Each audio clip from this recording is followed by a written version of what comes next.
months.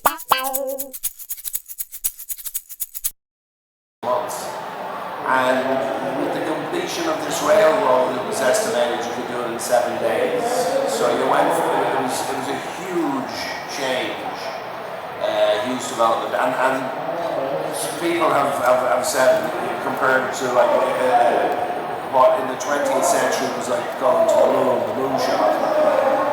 This was of similar consequences for the 18th, 60s and 19th century.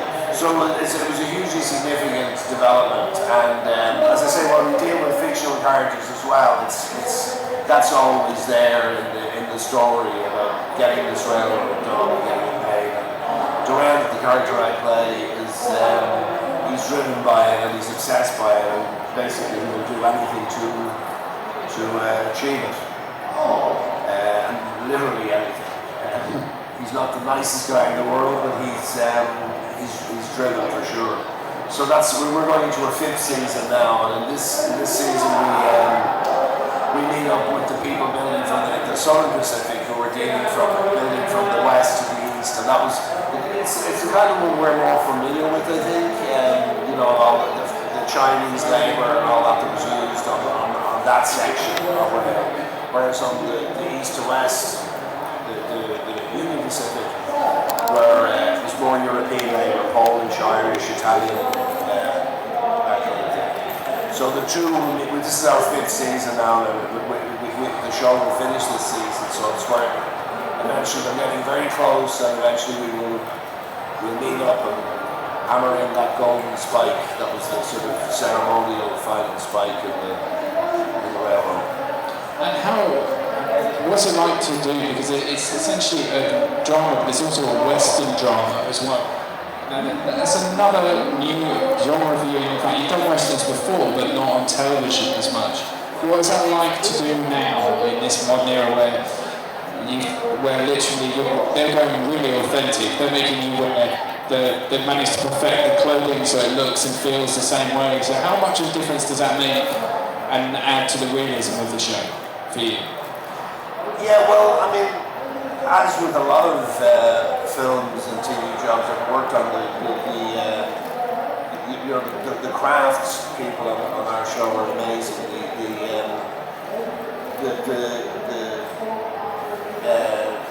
John Blackie, the set designer and costume designer, he does extraordinary things. I mean, the period detail is extraordinary. I remember actually standing in my office between takes last year and noticing that there's double doors going into my office, and both doors were open. And I noticed these hidden hinges in the doorway, and they were exquisite, ornate brass antique hinges. I was like, detail like this is extraordinary. It's never seen, and it's probably never seen, but just having it there or something certainly does help create a sense of period. And I think that also in turn informs our performances. I know for me, certainly, having the clothes, the set designs, we basically build a new town every year because the railroad moves. And having these amazing sets and wardrobe certainly helps. And with Durant especially, he's a kind of larger than life character. He was a wheeler dealer, he was a Wall Street guy. So kind of, the period thing informed, and the language is slightly heightened as well. It's period language. So it kind of leads you into or makes you want to speak as a sort of a man of the period woman, that he articulates very clearly. It's a very almost heightened type of, and also it's very noisy, horses and wagons and old trains shunting in and out. So you have to speak loud to be heard. You have to sort of bring it up. And that's, but that does very much come, I think, from the design and the concept of the show. And it's great, from an actor's point of view, it's great to have that support. And must be kind of difficult as well not to get lost in the realism of it and just imagine yourself there really if it's that detailed. No. we keep our feet on the ground. I mean, we haven't had anybody losing their, actually thinking they're in Wyoming in 1860 yet, but we have a season to go, so hey. You know, someone may lose it in the heat. Yeah. So if you have a question you'd like to ask Colm, please feel free to stick your hand up. We'll bring the microphone around to you and you can ask right away. Our first question for the gentleman. Hi Miles, I'm a huge Trekkie and a huge sci-fi fan. I just wanted to ask, since we're rebooting things a lot now, do you think it's possible that we'll see Miles O'Brien back on the smaller large screen again? I doubt it very much. I mean, I think we moved on to another generation of Starfleet officers. I don't see. You know, I mean, Deep Space Nine had it 7 years. It did extremely well. I mean, you know, I was very proud of it. I thought we did 26 episodes a year, and it was. You know, it's hard to keep the standard up for good writing, good performances. 26 shows a year is a lot. But we did that for 7 years. I think everybody involved was proud of that. But I think when it was done, it was done. And for you as well, last year, you got to work on Alan Partridge Out for Papa and bring one of the British comedy icons to the screen. How was it like to do that film? That was a lot of fun. It was Steve is a terrific actor and comic, and you know, a pleasure to be around. I mean, the nature of the material was such that we improvised a lot, because that's it was the same as through another comedy film I did a while ago. Get Into the Greek was. There's a sort of a school of comedy filmmaking that's emerged, I think, with like Judd Apatow and his people, which is very much free form, improvised comedy, and I'm Getting to the Greek. I mean, they just let the camera roll, and we just we'd finish the written part of the scene, and we'd continue with. You know, if somebody came up with an idea, we just keep the scene going and keep it bubbling away, and then they take what they like from that. It's a very different way of filmmaking to what I kind of grew up with, and it's been supported. The reason you can do that nowadays is because of the change in technology. The fact that we don't use film and cameras anymore; it's digital cameras. Previously, you know, you'd rehearse the scene until you knew exactly what you were doing, and then you'd start filming on camera because you couldn't afford to. Film cost money, and a lot of the films I worked on, they only had so much film to shoot. Like a director would be allowed, you know, so many feet of film per day, or so many cans of film per day. That's completely changed now. It's you can shoot. You know, for 100 years if you want, and it doesn't cost you anything.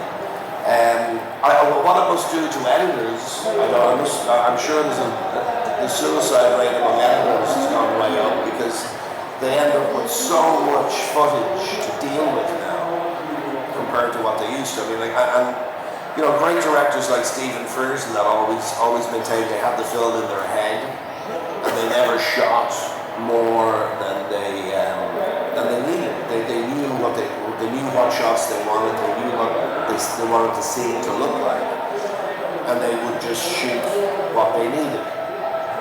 Now it's like, I mean, the average say a 3-page scene, the average coverage meaning, you know, the different takes you do from different angles would amount to maybe 6 minutes, usually twice the page count of the scene. Now you can have an hour or 2 hours of material from a 3-page scene. Because usually there's 3 cameras operating and you do many so it's changed the way we make films. And it's great for guys like Steve Coogan and Judd Apatow, but it's a very different way of working to what the sort of the traditional film, like people like John Huston and John Ford would be appalled, I think. And do you find it, how much of a challenge does that make it for you? Do you find it more freeing to do that kind of filmmaking, or do you find it more restrictive? I'm a bit of a dinosaur. I like to work in a structured way. I like to work in the way we did, which was rehearse the scene, and you rehearse it, and when you're ready, you start filming it. The idea now of just going in and shooting every fucking thing and having three. Very often now, actors don't know where the cameras are. I mean, part of our craft is to play a scene to the camera. And very often now they'll stick an extra camera in, or they'll move a camera. Or, you walk around the table and you trip over a camera. And you say, where did that come from? Oh, we just thought we'd grab a little shot of that. Well, so there's a lot of that goes on now, which I find slightly irritating. Especially if you're in the moment and you're suddenly forced down a bit by a camera. Kind of takes over. Well, yeah, I mean, it's just, to me, it's shoddy, it's amateur, Yeah, that makes sense. We've got time for a couple more questions, so if you'd like to stick your hand up, I'll bring the microphone around to you. Start with this lady here. Hi, when you worked on Stargate Atlantis, what did you enjoy the most? What did I enjoy the most about Stargate Atlantis? Well, it was very brief. I'm actually a bit surprised that Stargate Atlantis, they even had photographs of the actor. I was like, what's that? I couldn't quite remember it, because it was quite brief. I mean, I was only on it for a very short time, and because I was actually doing another job. In fact, they shoot that show, they shot it in Vancouver, and I was doing another job in Vancouver, and I happened to be around, and they sort of said, oh, would you come in and do this role? Yeah. But it was most enjoyable. There were a terrific bunch of guys up there, and it was a great show. It was great writing. And it was most enjoyable. But as I say, for me it was quite a brief episode. And a lot of people seem to remember it.